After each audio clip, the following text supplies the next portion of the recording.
Na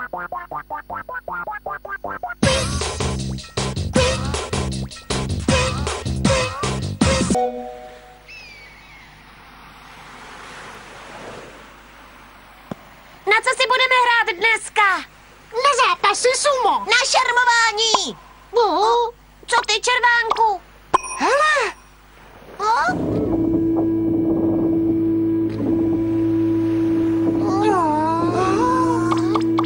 Co to asi může být za loď? Vypadá zajímavě. Jdem se na ní podívat zblízka. Mně se tam nechce jít. Co? No, mně vlastně taky ne. Protože je to určitě nějaká loď duchů. Loď puchu? Páni, je to velká loď puchu. Loď duchů, ty trouba. Kapitán bude kostlivec, to je mi jasné. Opravdu? To bude legrace. Tak pojďte, pojedeme, nastupte si. Červánku, raději až někdy jindy, ano. Ale proč? No, protože... Ty máš strach, modřínku. Co? Hele, já se tady žádných duchů ani koslivců nebojím, ne. Tak jedem. Dobře, všichni do loďky, jedem. Jedeme, bude to úžasné dobrodružství. Brzy prozkoumáme celou loď. Tohle nedopadne dobře. Jedeme, protože ses nechal vyprovokovat. Já chci domů. Červánku, otočíme to. Cože? Teď, když jsme veslovali takový kus až sem? Co to bylo? Nějaká ryba? No, možná, ale třeba...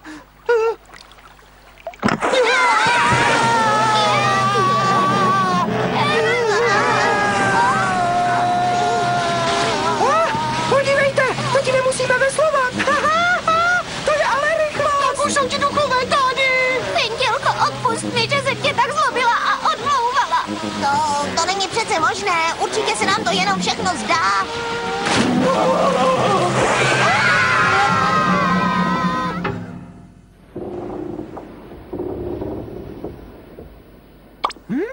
Co se děje? Kamarádi, pojďte rychle sem. Červánku. Nedělej to. Vrať se rychle zpátky. Z toho úsměvu mi běhá po zádech mráz.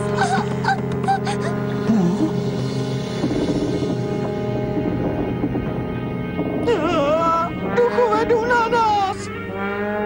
Ne, ještě jim můžeme utéct. Musíme rychle utéct do loďky a vrátit se na břeh.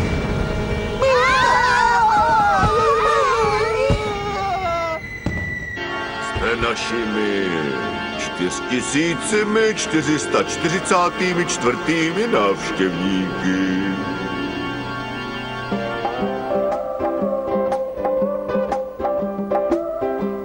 Já chci taky tancovat. Teď není vhodná chvíle na tancování. Blahopřeji vám, milé děti. Já jsem kostlivec Smíšek. Jestli pak jíte dost vápníků. Ano! Červánku, nemluv raději s tím kostlivcem. Jelikož jste 4444, dostanete k nám zdarma roční vstupenku. Děkuji vám, pane kostlivče. Tu dostanu jen já? Děkuji vám. Čemu nám vlastně bude? Tu máš. Ty taky? A Tohle ty není taky. žádný Luna Park. Tak a teď je čas jít. Je čas jít, ale kam? Ale no tak, námořník má říct jistě, pane. Jistě, pane. Správně. Tak dopředu. Jedem.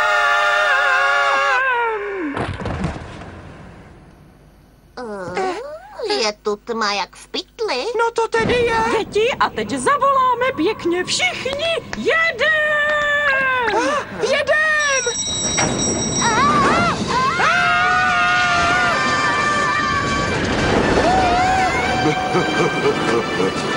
Jste na prokleté strašidelné lodi obávané na všech mořích světa a teď patříte k její posádce i vy.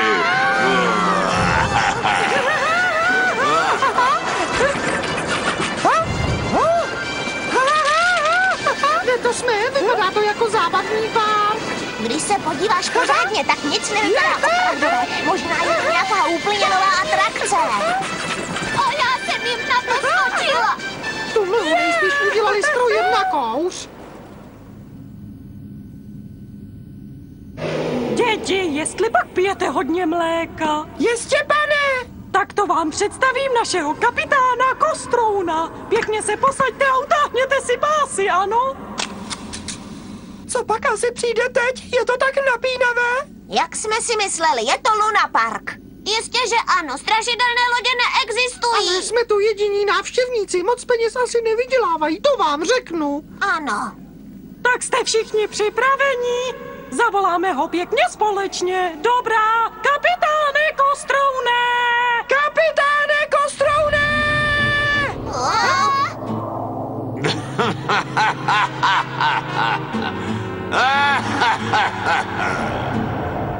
Vítejte na palubě Bídy moří. Proč se ta loď jmenuje Bída moří? Divné jméno. Naše loď vplula do bouře. Narazila na útes. Napadli ji žraloci. A celá se potom potopila na dno. Ale jsem velmi rád, že jste nás dnes přišli navštívit. Dovolte, abych vám představil svou posádku. Jsem s nimi!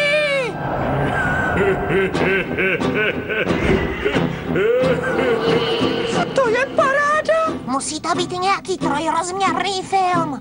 Ale na nich přece lidé nosí zvláštní brýle. Tohle je jasně trojrozměrný film. To tady nemají nějaké hezčí kostlivce. Není divu, že sem lidé nechodí. Je to vážně bída, nemá to vůbec žádnou fantazii. Ano. Cože? Mně se to moc líbí.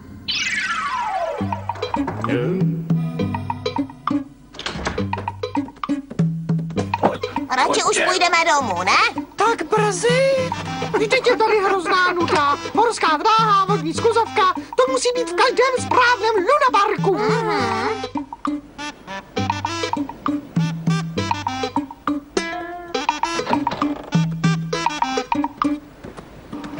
Děti, jestli pak jíte do stryp.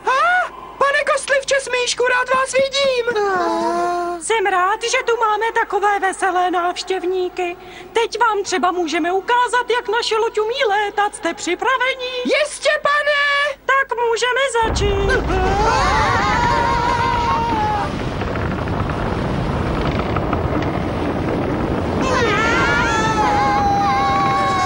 Kutálej se, kutálej! Kutálej se, kutálej!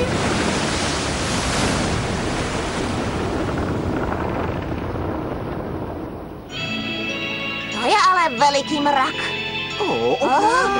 Co se to děje? Myslíte, že bude My letíme, bouřka? páni, my letíme! Modřínku, to se ti líbí, nebo ne? Jsme na lodi, jak to, že letíme? Zdá se, že to jejich vystoupení najednou dostalo šťávu. Tohle ruské kolo nás vynese vysoko do nebe.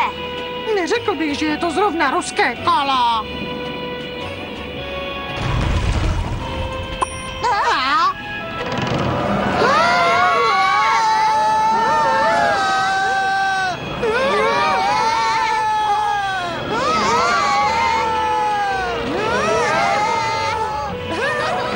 Je to jako houpačka. A s pěkně velkým výkyvem.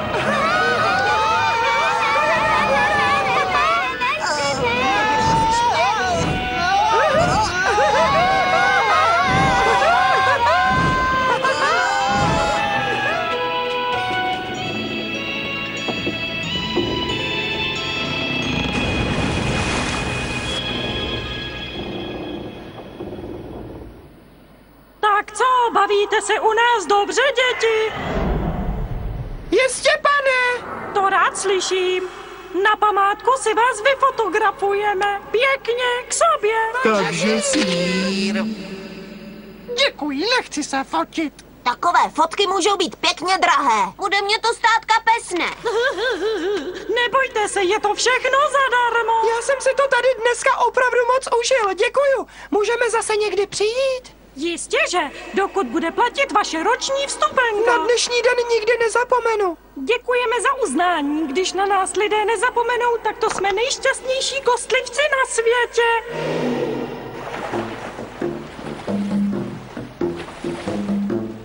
Musíme se sem ještě vrátit. Já už radši ne. Já taky ne. Co to má? Co je, žlutánku? Já to nechápu, jsme tam jenom my 4. Ale jak to? Jak je to možné, nevíte? Že by to byla... Co? Opravdová strašidelná loď. Opravdová strašidelná loď, neumyslujete tak rychle.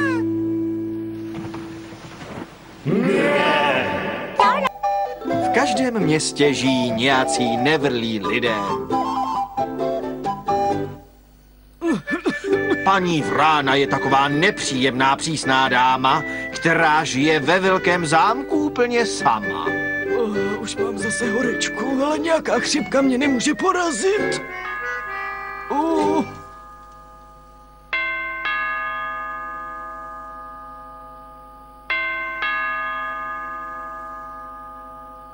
Kdo to může být v tuhle dobu?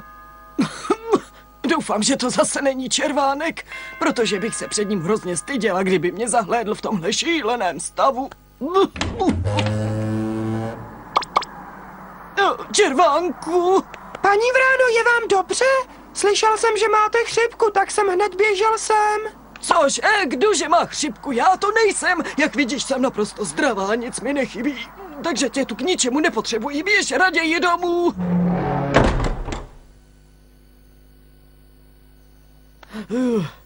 Ano, byl to zas červánek. Z té jeho nadšené usměvavé tváře mě bolí hlava.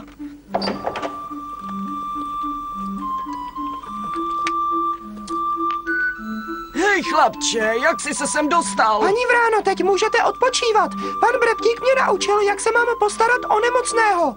Napřed vám musíme změřit teplotu. To je naprosto zbytečné. Když se o mě budeš starat, jenom mi tím ještě víc přitížíš. V žádném případě. Měl pravdu. Co? Pan Breptík měl pravdu, povídal mi to. Co?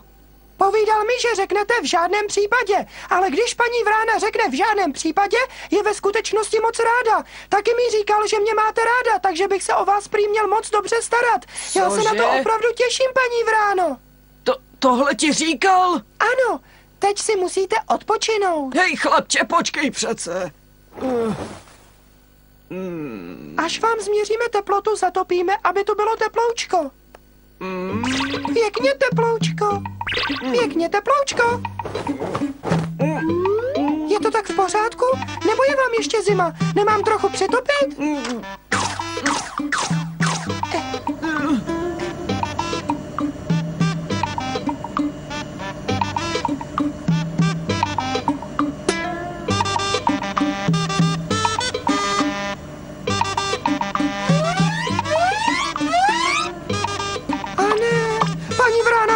Jako řepa. Hej, co to se mnou vyvádíš? Je tady příšerné vedro, stoupá mi z toho teplota. Už vím, co uděláme. Musíme vás trochu ochladit, paní Vráno.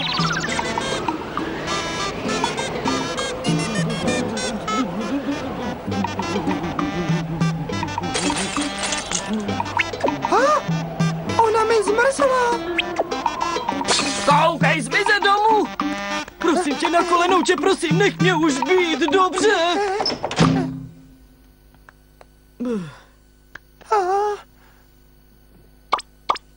To jsem pěkně zvoral. Konečně je tu zase ticho. Snad je opravdu pryč, ten kluk má vytrvalost.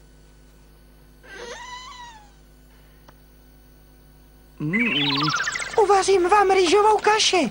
Trocha dobré rýžové kaše vám udělá moc dobře, paní Vráno. Za chviličku to už bude hotové. Ještě tam přidám tohle a On tohle. je tady. Co to tam provádí? Dává tam mlitou papriku a dokonce i pálivý pepř. To je paráda, krásně to pění. To tam nedávej, to je na mytí nádobí. Běžte si zase klidně lehnout. Musíte přece odpočívat. Červánku, pozor! Ty jsi přece nešika! Prosím tě, už tu raději nic nedělej. Jsem tak hrozně unavená, musím se trochu vyspat, rozumíš? Co je? Paní Vráno, je vám dobře? Paní Vráno, nejste mrtvá? Tak řekněte něco, prosím! Prosím! Já už chci konečně spát, tak mě prosím nebuď!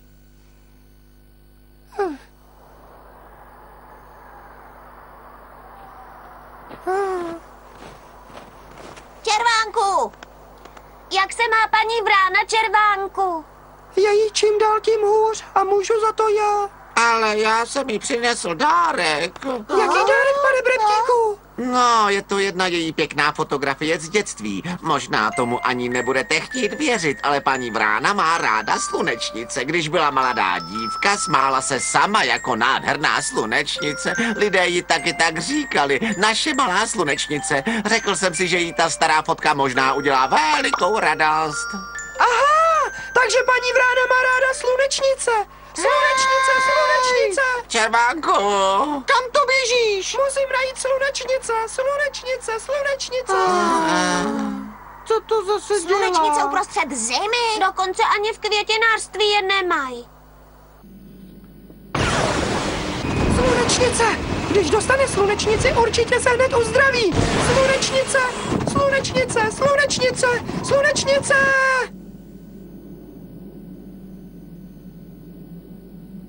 Nejsou tu. Ale v létě jich tady přece bylo celé pole. Mám nápad. Možná najdu nějakou v lese. Musím si pospíšit. Slunečnice! Dnes očekáváme příchod sněhové bouře. Být mimo domov je nebezpečné, tak celé město osiřelo. Je mi zima. Dneska půjdu brzy do postele. Inspektore, Červánkovi se stalo něco strašného. Cože? To snad ne, Červánek zmizel. Viděl tu fotografii a hned utíkal někam pryč. Právě teď ho všude hledáme, ale zatím bezvýsledně. On šel hledat slunečnice v téhle vánici. To tak nenechám. Paní Vránu! Koukej naskočit, ty potvoro jedna. Tohle nesmíte, jste nemocná. Chcete, abych vás přejela, uhněte mi z cesty. Jedem!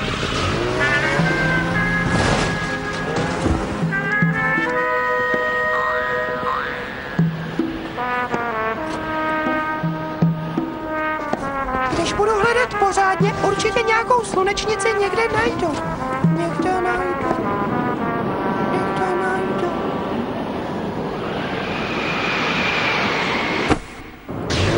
Červánku!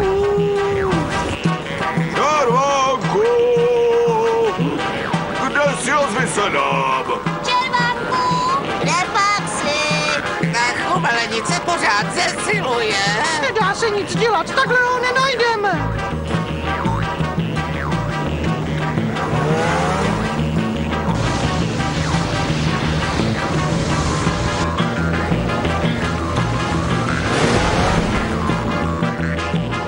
Červánku!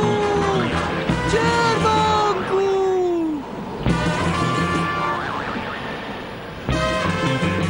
Červánku! Červánku! No? Červánku!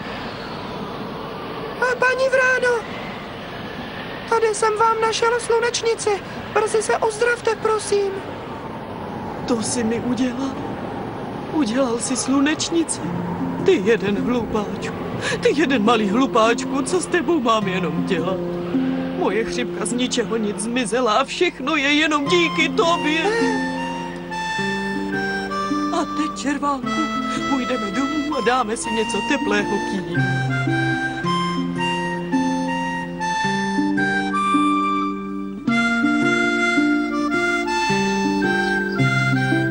Do druhého dne se paní Vrána ze své nemoci zcela uzdravila.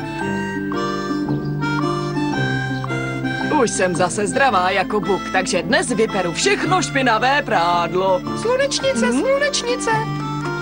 Slunečnice! Každé dítě je jako slunečnice! Nechte mě na pokoji! Vy rošťáci! Ale stejně.